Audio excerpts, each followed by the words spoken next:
Hello les investisseurs, j'espère que vous allez bien et bienvenue dans ce nouvel épisode du samedi que je prends toujours autant de plaisir à faire. Et vu que c'est le premier épisode de l'année, j'ai mis des petits sujets qui me tenaient à cœur, notamment Amazon, on va en reparler, aussi Warren Buffett qui prend la retraite et passe le flambeau. Donc pour aujourd'hui, une première partie sur le premier début de semaine qu'on a eu, qui s'est plutôt bien passé en 2026, on n'est pas loin des plus hauts historiques, aussi des achats, etc. Je vais vous parler ensuite d'Amazon, d'une réflexion que j'ai sur cette entreprise et l'entreprise m'impressionne, je peux pas dire autrement. Et on parlera un petit peu de Warren Buffett qui a passé le flambeau et l'entreprise qui se transmet un petit peu. Je l'ai regardé en arrière-plan, un petit peu le quantitatif et tout, et je voulais en reparler. Voilà. Et pour information pour le programme de la communauté, je nous fais une grosse vidéo comme chaque début de semaine, certainement demain ou lundi avant que je sois dans les transports. Et pour ceux qui veulent nous rejoindre pour avoir accès à toutes les vidéos en plus, mes prix cibles, le portefeuille, les discussions qu'on a ensemble, d'ailleurs vous êtes pas mal à m'avoir écrit ce matin suite au post qu'on a fait, je vais aller vous répondre juste après cette vidéo YouTube. N'hésitez pas, c'est sans engagement, ça permet de découvrir le travail qu'on fait en plus de YouTube. Et si au bout d'un mois ça vous plaît, vous restez avec nous, et sinon vous avez toujours YouTube pour continuer. Et voilà. Et évidemment, comme d'habitude, c'est le canal de conseil investissement. Je vous partage mes chiffres, mes visions des choses, mais chacun fera ses propres décisions. Premièrement, une petite semaine, toute petite, on a eu que vendredi, mais franchement, on va pas se plaindre. Le S&P 500 est pas loin des plus hauts historiques, le Nasdaq aussi, même le CAC 40 qui est pas loin des plus hauts qu'il avait fait, pardon, il y a quand même plus d'un an. Mais on n'en est pas loin, donc c'est toujours ça à prendre. Après, je suis pas dessus en direct hein, sur le CAC 40, mais j'ai des entreprises qui en font partie.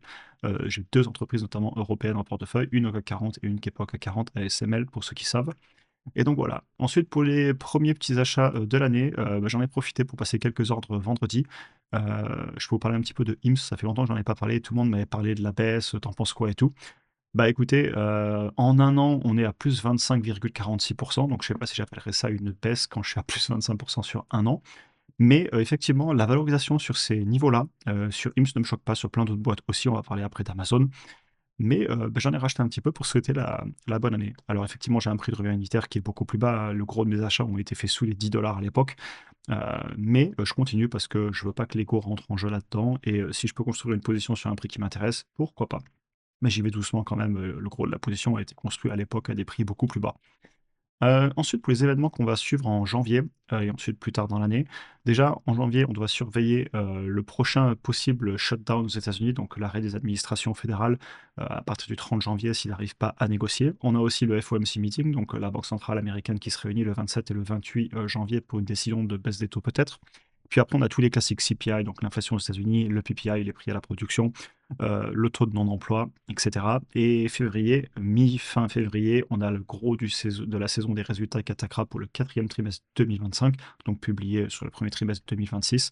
Et franchement, j'ai hâte qu'on suive tout ça ensemble. Je me suis bien reposé pendant ces vacances. Je serai dans les transports semaine prochaine et après, je vais vraiment rattaquer à fond. J'ai beaucoup de projets pour 2026 et j'ai vraiment hâte qu'on traverse tout ça ensemble. Deuxième point de la vidéo, je voulais reparler d'Amazon et de la réflexion que j'avais.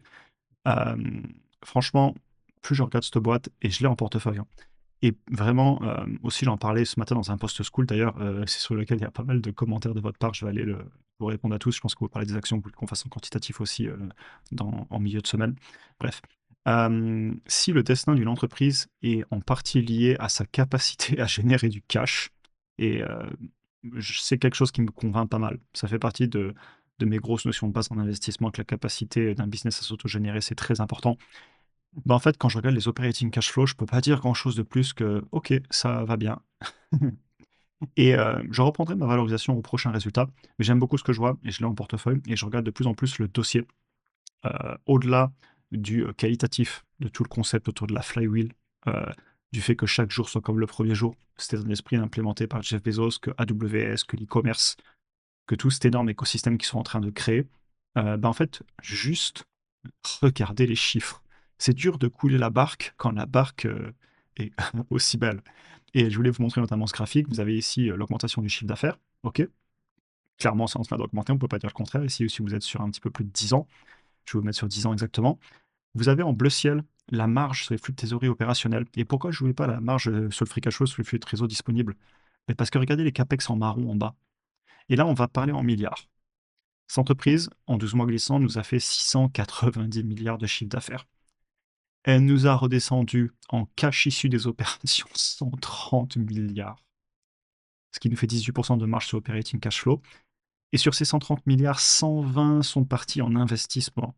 Et je l'ai toujours dit sur Amazon, c'est une de mes thèses, enfin ça fait partie de ma thèse d'investissement. Qu'est-ce qui se passe le jour où ils investissent, ce serait-ce qu'un tout petit peu moins, et où le jour où ils cherchent à être rentables. J'ai cette boîte en portefeuille, j'aimerais en acheter plus. Ce sera peut-être le cas un jour. Je sais jouer la patience en bourse, mais bravo. On est un tout petit peu au-delà de mon prix cible en ce moment, donc voilà. Mais ça m'empêche pas d'analyser les chiffres et c'est impressionnant. Et je vais vous montrer la valo. Donc si j'utilise le price to free cash flow, il est là-haut en vert complètement inexploitable, puisque vu ce qu'ils investissent, voilà, il disparaît très vite du graphique. Par contre, c'est une entreprise que historiquement je projette sur les operating cash flow quand je fais mon fichier de projection. Et je vous l'ai déjà montré sur YouTube, vous le retrouverez facilement sur les vidéos. Cette entreprise, sur plus de 10 ans, se paye sur des niveaux historiquement bas de prix par rapport au flux de trésor opérationnel. Euh, J'aime bien faire des bonnes affaires, donc voilà, je vais vraiment gratter pour être proche de mon prix cible. Mais quelle entreprise! Et qu'est-ce que je suis content de l'avoir en portefeuille, et j'aimerais en avoir plus, et ça arrivera peut-être un jour. Je dit, cette vidéo du samedi, c'est de la bonne humeur, des belles boîtes, des beaux business, des choses que j'apprécie, je la fais aussi pour moi. Et en plus, c'est bien parce qu'on fait des chiffres et de l'analyse, et je sais que vous aimez ça. Pour finir la vidéo du jour, Warren Buffett qui a passé le flambeau, et entreprise qui se transmet. Donc en bleu, c'est ce que j'avais déjà dit la semaine dernière, que j'aime beaucoup cet investisseur, notamment pour tous les concepts dont il a parlé tout le long de sa vie. Aussi de Charlie Munger, qui repose en paix, et Benjamin Graham aussi, même si on l'a moins connu parce que c'est beaucoup plus ancien, Benjamin Graham. Et tout ce qui parle autour du prix et de la valeur. De- du fait que le marché est émotionnel sur le court terme et sur le long terme revient au rationnel. Le fait que sur le court terme, ce soit une machine à voter et sur le long terme, une machine à peser. Enfin bref, on va pas reparler de ça, on n'en est pas la semaine dernière, on avait regardé un extrait d'une des vidéos. Mais je me suis un peu amusé à retourner voir les chiffres. Et il laisse derrière lui une entreprise déjà très diversifiée, un conglomérat de plein d'entreprises avec beaucoup de cash. Il restera toujours au board, donc au comité de direction, même s'il n'est plus CEO officiellement, donc il ne va plus administrer toutes les réunions, les conférences annuelles, etc. Ce sera plus lui. En même temps, vu son âge, je comprends qu'il prenne sa retraite. Et j'espère qu'il continuera à parler, qu'on le verra encore. Là, il a fait une interview il y a pas longtemps, il y a quelques jours d'ailleurs. Je vous invite à aller l'écouter si ça vous intéresse. Et j'ai regardé les chiffres. Entreprise rentable, nombreuses activités, beaucoup de cash à déployer pour les nouvelles générations qui vont prendre la suite de la direction. Il laisse derrière lui une entreprise de plus de 1000 milliards de dollars de capitalisation boursière. Et j'espère que l'entreprise continuera bien après lui. Je pense qu'ils ont beaucoup de clés en main, notamment de faire repartir la croissance qui ralentissait un petit peu.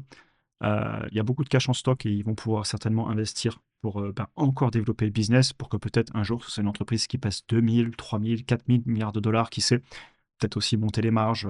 Donc voilà, vraiment un beau business de fond qui a beaucoup de cartes à jouer et de cash à allouer. Et le cash, c'est le nerf de la guerre. Je vous en parlais avec Amazon aussi juste avant, qui d'ailleurs, eux, déploient massivement du cash.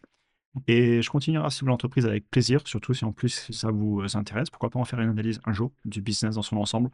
Mais voilà, dans cette vidéo de début d'année du samedi, ce que je tenais à vous dire, c'est bravo à Warren Buffett, bonne retraite à lui, bravo au conglomérat énorme d'entreprises qu'il a créé, la situation financière qui est propre, et j'espère que les nouvelles générations vont vraiment réussir à amener le business encore à une étape d'après. Et j'ai écouté la dernière interview qu'il a fait, et il est très confiant dans l'équipe qu'il a mis en place. Il dit même que s'il devait confier son argent à quelqu'un, ce serait à eux bien plus que... Enfin bref, il est très confiant dans ce qu'il a créé. Et la performance passée ne garantit pas la performance future, mais c'est quand même un bon indicateur de quelqu'un qui sait ce qu'il fait, et bravo à lui. Euh, Bravo à lui. J'espère que la vidéo vous aura intéressé, comme je vous le disais. Je vous souhaite une excellente journée à tous, un excellent week-end à tous. Je m'en vais vous répondre dans la communauté. J'ai vu que vous avez laissé pas mal de messages et je m'applique à répondre à tout le monde autant que possible. En DM sur les réseaux, dans les commentaires, quand je vois des questions, etc. Je fais tout ce que je peux pour répondre. Dans la communauté, évidemment, je réponds à tout le monde. Et sinon, semaine prochaine, quelques vidéos par-ci par-là. Et semaine d'après, à partir du 10-12 janvier, on rattaque à fond. Et je pense qu'on va passer une belle année tous ensemble. En tout cas, j'ai hâte. Je vous souhaite une excellente journée à tous et à très bientôt pour un prochain épisode.